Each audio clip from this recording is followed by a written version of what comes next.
Good morning to all. ఈరోజు ఈ వీడియోలో మనము పాలిటెక్నిక్ బెటరా లేదంటే ఇంటర్మీడియట్ బెటరా, ఏది బెటరు అనే విషయాలు ఈ వీడియోలో డిస్కస్ చేద్దాం. ఎందుకంటే ఎక్కువ మంది పేరెంట్స్ అడుగుతున్నారు, కన్ఫ్యూజ్ కూడా అవుతున్నారు అన్నమాట. నాకు రాత్రి ఒక స్టూడెంట్ చెప్పాడు అనమాట. వాడు మా స్టూడెంటే, 10th ఇప్పుడు ఎగ్జామ్స్ రాస్తున్నాడు. సోషల్ ఎగ్జామే పెండింగ్ ఉంది వాడికి. వాడికి ఒక కాలేజీ నుంచి, ఒక కార్పొరేట్ కాలేజీ నుంచి ఒక పిఆర్ఓ ఫోన్ చేసి ఏంటి మా కాలేజీలో జాయిన్ అవుతారా అని అడిగాడంట.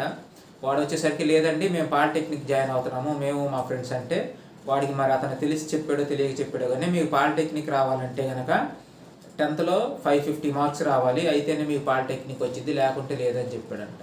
సో అది IIITకి అండి. IIITకి అయితే 550 అబవ్ ఉంటేనే సీట్ వచ్చే అవకాశం ఉంటుంది. పాలిటెక్నిక్ అయితే 10th క్లాస్ మార్క్స్ అసలు బేస్ చేసుకుని ఇవ్వరు. 10th క్లాస్లో ఎన్ని మార్కులు వచ్చినా ఇబ్బంది లేదు, పాస్ అయితే చాలు. అయితే రిటర్న్ టెస్ట్ ఉంటుందన్నమాట, ఎంట్రన్స్ ఎగ్జామ్ టెస్ట్. ఆ టెస్ట్లో క్వాలిఫై అయితే చాలు. ఆ టెస్ట్ వచ్చేసరికి 120 మార్క్స్ ఉంటుంది. మ్యాథ్స్ అలాగే పిఎస్ మాత్రమే ఉంటుంది. సో ఈ రెండు సబ్జెక్టుల్లో కూడా మల్టిపుల్ చాయిస్ క్వశ్చన్స్ ఉంటాయి. ఈ మల్టిపుల్ చాయిస్ క్వశ్చన్స్ కనుక మీరు ఒక 40 పెట్టగలిగితే మీకు సీట్ వచ్చేస్తుంది అనమాట.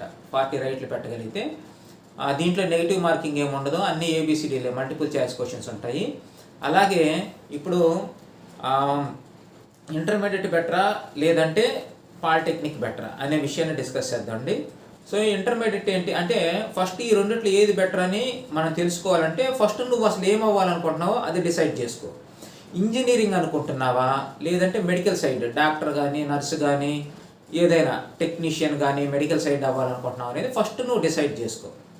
ఒకవేళ నేను ఇంజనీరింగ్లో సాఫ్ట్వేర్ ఇంజనీర్ కావచ్చు, మెకానికల్ ఇంజనీర్ కావచ్చు, ఎలక్ట్రికల్ ఇంజనీరింగ్ కావచ్చు, ఏదైనా కావచ్చు, ఓకేనా, లేదంటే ఆర్టిఫిషియల్ ఇంటెలిజెన్స్ కావచ్చు, ఏదైనా కానీ ఇంజనీరింగ్కి సంబంధించి ఆర్టిఫిషియల్ ఇంటెలిజెన్స్ కానీ లేదంటే మెకానికల్ కానీ ఏదైనా ఇంజనీరింగ్ సంబంధించి మాత్రమే నువ్వు జాయిన్ అవ్వాలి, మెడికల్ సైడ్ నాకు ఇంట్రెస్ట్ లేదు అనుకుంటే కనుక అప్పుడు నువ్వేం చేయాలి అంటే polytechnic is the best choice. ఎందుకంటే ఇప్పుడు పాలిటెక్నిక్ రాసేవనుకోండి, ఎంట్రన్స్ ఎగ్జామ్ క్వాలిఫై అవుతావు, 3 years నీకు ఇంజనీరింగ్ కాలేజీలో చదువుతావు. అది కూడా ఏంటి, పాలిటెక్నిక్ అంటేనే టెక్నికల్ కోర్స్, ఓకేనా, టెక్నాలజీ పరంగా చదువుకుంటాం అన్నమాట. పాలిటెక్నిక్ 3 years ఉంటుంది. తర్వాత ఇంజనీరింగ్ వచ్చేసరికి నువ్వు 2nd yearలో జాయిన్ అవుతావు. ఇంజనీరింగ్ 1st year చదివే పని లేదు పాలిటెక్నిక్ వాళ్ళు. సో అప్పుడు ఇంజనీరింగ్లో జాయిన్ అవుతావు. ఇంజనీరింగ్లో కనుక జాయిన్ అయితే అప్పుడు నీకేమవుతుంది అంటే 1st year చదివే పని లేదు కాబట్టి ఇంజనీరింగ్ 3 yearsలో కంప్లీట్ అవుతుంది. పాలిటెక్నిక్ ఒక 3 years, ఇంజనీరింగ్ ఒక 3 years, మొత్తం 6 yearsలో నీకు ఇంజనీరింగ్ అయిపోతుంది.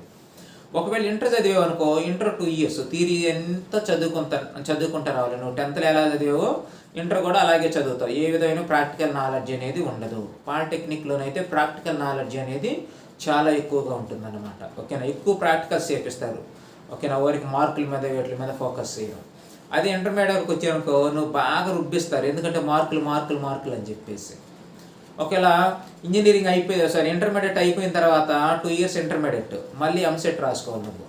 2 years ఇంటర్మీడియట్కి ఒక 50,000 ఇంటర్మీడియట్ చదివినందుకు ఖర్చు అవుతుంది.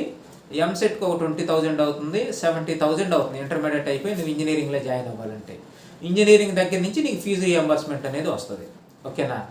అప్పుడు ఇంటర్మీడియట్ ఒక 2 years, ఇంజనీరింగ్ 4 years, 4 + 2 ఎంత, 6 years.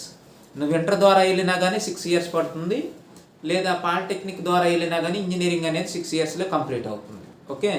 మరి ఈ రెండిట్లో ఏది బెటర్, ఇంటర్ చేసి ఇంజనీరింగ్కి వెళ్ళటం బెటరా లేదా పాలిటెక్నిక్ చేసి ఇంజనీరింగ్కి వెళ్ళటం బెటరా, ఏది బెస్ట్ చాయిస్ అంటే, సో పాలిటెక్నిక్ చేసి ఇంజనీరింగ్కి వెళ్ళటమే చాలా చాలా చాలా బెటరు. అవకాశాలు కూడా పాలిటెక్నిక్ నుంచి ఇంజనీరింగ్ వెళ్ళేవాడికే ఎక్కువ ఛాన్సెస్ ఉంటాయి. ఎందుకంటే పాలిటెక్నిక్లో టెక్నికల్ ఎడ్యుకేషన్ కాబట్టి కొంత సబ్జెక్ట్ గెయినింగ్ అనేది ఉంటుంది. ఇంటర్మీడియట్లో అలాగ ఉండదు. 10thలో ఎలా చదివారో ఇంటర్లో కూడా అలాగే చదువుతారన్నమాట. కాబట్టి సో పాలిటెక్నిక్ బెటరా ఇంటర్మీడియట్ బెటరా అంటే, నువ్వు కావాలనుకుంటుంది ఇంజనీర్ అయితే గనక కంపల్సరిగా పాలిటెక్నిక్ ద్వారా ఇంజనీరింగ్కి మాత్రమే వెళ్ళండి. ఒకవేళ నువ్వు చదవాలనుకుంటుంది డాక్టర్ కానీ నర్సు కానీ లేదంటే టెక్నీషియన్ కానీ ఏదైనా అవ్వాలి అనుకుంటే కనుక పాలిటెక్నిక్ సైడ్ రావద్దు. చక్కగా ఇంటర్ బైపీసీ చదువుకొని మెడికల్ సైడ్ వెళ్ళు. ఎవరైతే మెడికల్ సైడ్ వెళ్ళాలనుకుంటున్నారో వాళ్ళకి పాలిటెక్నిక్ కరెక్ట్ కాదు. ఎవరైతే ఇంజనీరింగ్ ఎనీ ఇంజనీరింగ్ చదవాలనుకుంటున్నారో, సాఫ్ట్వేర్ ఇంజనీర్ కావచ్చు, ఆర్టిఫిషియల్ ఇంటెలిజెన్స్ కావచ్చు, ఏదైనా కావచ్చు, ఎవరైతే ఇంజనీరింగ్ చదవాలనుకుంటున్నారో వాళ్ళు ఏం చేయాలి అంటే చక్కగా ఇటు సైడ్ రావాలి. పాలిటెక్నిక్ ద్వారా వెళ్తే ఎక్కువ అవకాశాలు ఉంటాయి, ఎక్కువ నాలెడ్జ్ కూడా ఉంటుందన్నమాట. ఓకేనా? So okay, thank you for watching this video.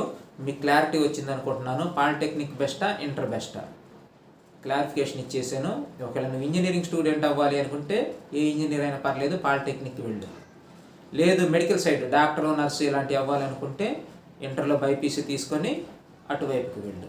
అలాగే మన కోచింగ్ సెంటర్లో పాలిటెక్నిక్కి మరియు ఏపీఆర్జేసీకి ఒకవేళ మీరు ఇంటర్ చదవాలనుకున్నా కానీ మీకు ఫ్రీ సీట్ వచ్చేలాగా ఇంటర్మీడియట్ కూడా ఉంటుందన్నమాట. మన స్టేట్ గవర్నమెంట్ 10 స్కూల్స్ని మెయింటైన్ చేస్తుంది, ఇంటర్మీడియట్ కాలేజెస్ని విత్ హాస్టల్ అన్నమాట. వాటిలో ఫ్రీ సీట్ రావాలి అంటే ఏపీఆర్జేసీ రాయి. లేదు అప్పుడు నువ్వు బైపీసీ చదువుకొని మెడికల్ సైడ్ వెళ్ళిపోవచ్చు.